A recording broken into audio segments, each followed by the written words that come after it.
평생을 함께할 내 편과의 만남 이야기. 노란색 개나리와 연분홍색 진달래가 예쁘게 폈던 어느 봄날, 마을 이장님께서 맞선을 주선해 주셨다.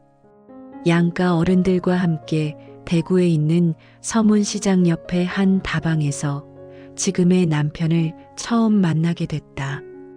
양가 어른들 모두 각자 차를 한 잔씩 시키셨고 어색한 인사를 나누면서 서로의 집안을 소개했다. 그때의 내 나이 23살이었다. 어린 마음에 나를 세심하게 살피시던 시댁 부모님의 눈빛에 겁이 났다.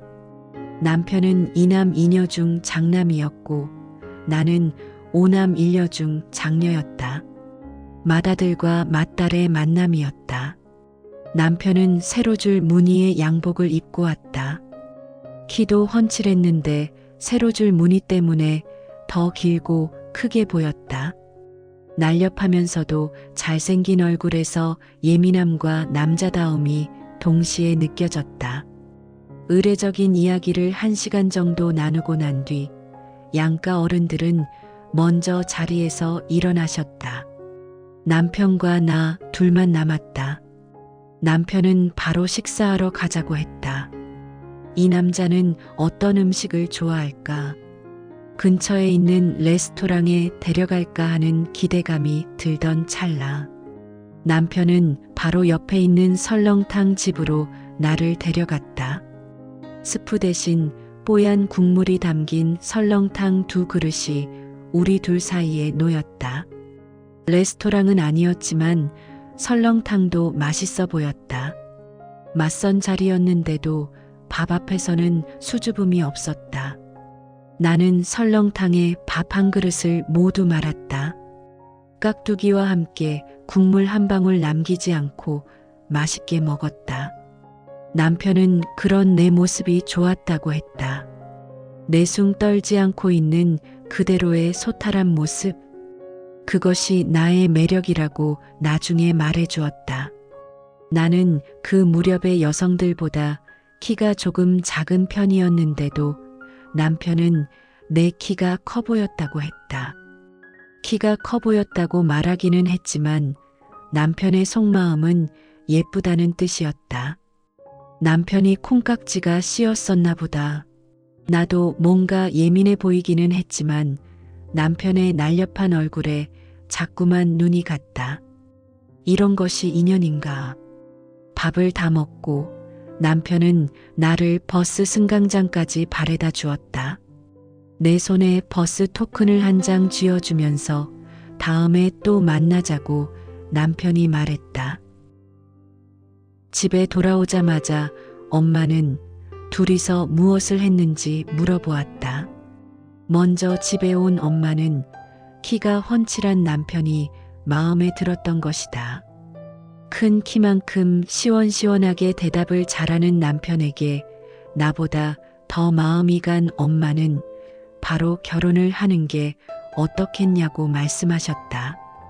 말이 없고 과묵한 아버지와는 달리 말을 시원하게 잘하는 남편의 모습을 보고 엄마는 마음의 결정을 하셨다.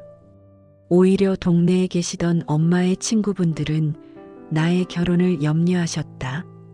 장남에게 시집을 가기 때문이었다. 아휴, 하나뿐인 딸이 마디에게 시집가면 고생길이 훤한데 라고 마을 분들이 말씀을 하면 도리어 엄마는 딸 가진 부모들이 장남에게 시집 보내지 않으면 그 집의 맏자식은 어떻게 장가 보내려고 하는가 라고 하셨다. 딸 하나가 아니라 반쪽이라고 해도 장남에게 시집 보내겠다고 하신 엄마의 말씀이 아직도 생각난다. 과연 우리 엄마는 생각이 남다른 분이셨다. 며칠 후 남편에게서 연락이 왔고 우리는 호프집에서 2번째 만남을 갖게 됐다. 둘이서 시원하게 맥주 한 잔을 마셨고 남편이 사온 귤을 안주로 먹었던 기억이 난다. 그리고 3번째 만남을 하기로 한 날, 약속 장소에 와서 남편을 기다렸다. 얼마나 기다렸는지는 기억이 나지 않는다. 약속 시간이 한참 지났는데도 오지 않았던 기억만 강렬하다. 휴대폰이 없던 시절에 할 수 있는 건 기다리는 것뿐이었다. 기다리면서 많은 생각들이 스쳐갔다. 오는 길에 무슨 일이 생긴 건 아닐까? 아니면 갑자기 급한 일이 생긴 걸까?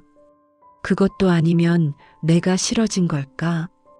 이런저런 생각을 이어가다 보니 결국 기다리던 마음은 미워하는 마음으로 바뀌었다. 아무런 기별도 없이 나타나지 않는 남자는 필요가 없다는 생각에 발길을 돌리려던 찰나, 나보다 2~3살쯤 어려 보이는 한 여성이 다가왔다. 남편의 여동생이라고 하면서 나에게 인사를 했다. 오빠에게 갑자기 급한 일이 생겨서 사정을 전해달라고 부탁을 받고 나오게 된 것이라고 하였다. 여동생의 첫 인상은 순수하고 착하게 보였다. 남편 대신 남편의 여동생과 시간을 보내게 됐다. 처음 만났는데도 대화가 잘 통했고 나와 비슷한 점이 많았다. 하루 종일 시간을 같이 있었는데 예전부터 알고 지내던 사이처럼 느껴졌다. 맞선 이후 일주일 정도가 지난 어느 날, 시어머니께서 결혼 태기를 잡아서 친정집으로 보내셨다. 갑작스럽고 당황스러웠다. 결혼은 일륜지대사라고 했는데 이렇게 빨리 결정할 수가 있을까? 그때만 해도 남자 집에서 태기를 보내오면 사실상 결혼이 시작된다는 것과 같은 의미였다. 태기를 받은 이후 남편과 나는 모두 당황스러웠다. 그래도 어떻게 하다 보니 시간에 떠밀려서 일은 진행되고 있었다. 양쪽 부모님과 함께 예단 예물을 준비했고, 그러면서 남편과 몇 번 더 만남을 가졌는데 오래 만난 사람처럼 마음이 편안했다. 엄마는 내가 아주 어릴 때부터 시집 보낼 때 주려고 예단 준비를 하셨던 것 같다. 어릴 때 집 앞에 있었던 하얀 목화솜 밭이 떠오른다. 작은 밭에서 몇 년 동안 심어둔 목화에서 목화솜을 모아두었다가 시부모님 상이불을 해주셨다. 상이불을 하고 나니 목화솜의 양이 얼마 남지 않았다. 신랑 신부 이불은 어쩔 수 없이 일반 솜으로 해주셨다. 딸도 소중했지만 혼주인 남편의 부모님을 먼저 생각하시면서 오히려 더 깊은 배려를 해주신 나의 엄마였다. 그리고 함이 오는 날이 되었다. 남편과 마른 오징어 가면을 쓴 남편 친구들이 혼수함을 등에 지고 우리 집 앞에서 함 사시오, 함 사시오 라고 외쳤다. 지금은 볼 수 없는 풍경이다. 함값을 치러야 함이 신부집에 들어올 수 있었다.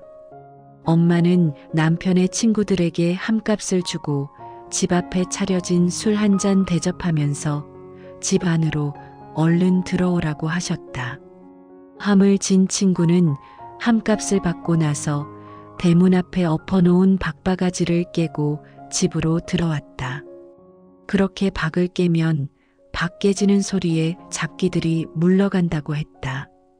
집안에서 엄마가 준비한 음식과 술로 잔치가 벌어졌고 시댁에서 보내주신 음식과 떡은 이웃 사람들에게 나눠주면서 집에 맏딸이 결혼한다는 것을 알렸다. 그때 남편과 나눈 팥시루떡을 먹은 것이 문득 생각이 난다.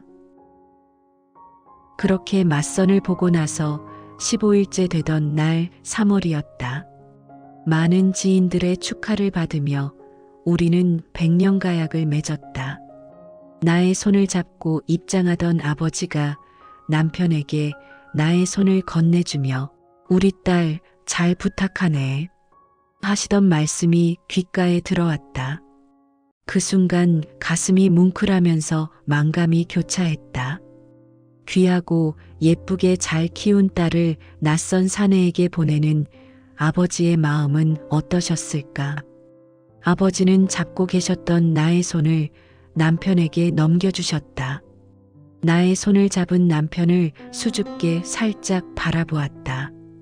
모든 여자들이 그렇듯 그날만큼은 웨딩드레스를 입은 내가 그곳의 주인공이었다. 너무나 설레었고 행복했다.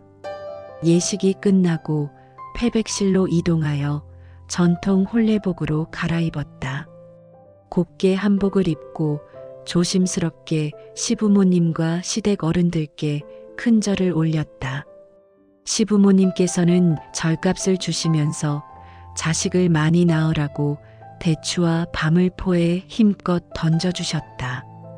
그리고 남편은 나를 등에 업고 패백실을 한 바퀴 돌았는데 남편의 든든한 등에 업힌 나는 마냥 좋았다. 신혼여행은 노란 유채꽃이 아름다운 제주도로 갔다. 성산 일출봉, 성읍민속마을, 만장굴, 정방폭포, 천지연폭포 등 만장굴의 신비함과 노란색으로 물든 유채꽃밭에서 사진을 찍다가 예쁜 핑크색 옷에 노란 유채가루의 흔적을 남기기도 했다. 정방폭포에서 떨어지는 폭포수의 시원함을 만끽하면서 신혼여행의 즐거움을 누렸다. 제주도는 남편이 해병대 시절 3개월 동안 군복무를 하였던 곳이다. 우리는 남편의 추억이 있는 아름다운 곳에서 사진도 많이 남기고 행복하게 보냈다. 제주도에서 떠나오기 아쉬웠지만 아름다운 추억을 남기고 그렇게 대구로 돌아왔다. 고이 사진첩에 간직한 약 40년 전의 신혼여행 사진을 보고 있노라면 그때의 추억이 생각난다. 바로 엊그제 같은데 벌써 이렇게 세월이 흘러버렸는지 새삼스럽다. 신혼여행을 다녀와서 친정집에서 하룻밤을 보냈다. 성인이 되어 자취하기 전까지 지냈던 곳인데 결혼한 이후 남편과 함께 돌아와 머무르니 기분이 묘했다. 정말 내가 어른이 되었다는 생각이 들었다. 이제는 자주 오지 못할 친정집을 눈으로 가득 담아보았다. 그렇게 짧은 밤이 지났고 아침 일찍 시댁으로 향했다. 엄마는 정성스레 준비한 이바지 음식을 건네주셨고 아버지와 남편과 함께 시댁으로 갔다. 아버지는 시부모님과 시댁 집안 어른들과 인사를 나누시고 차담을 나누셨다. 우리 딸 부족한 점이 많지만 잘 가르쳐 주시고 잘 부탁드립니다. 아버지는 시댁 어른들에게 딸을 잘 대해 주실 것을 꼭 부탁드렸다. 갑자기 출가 외인이 된 딸을 시댁에 남겨두고 아버지는 나에게 말씀하셨다. 우리 딸 행복하게 잘 살아야 한다. 시댁 대문을 나서면서 아버지는 그만 눈물을 보이셨다. 아버지의 쓸쓸함이 느껴져 나도 얼마나 울었던지.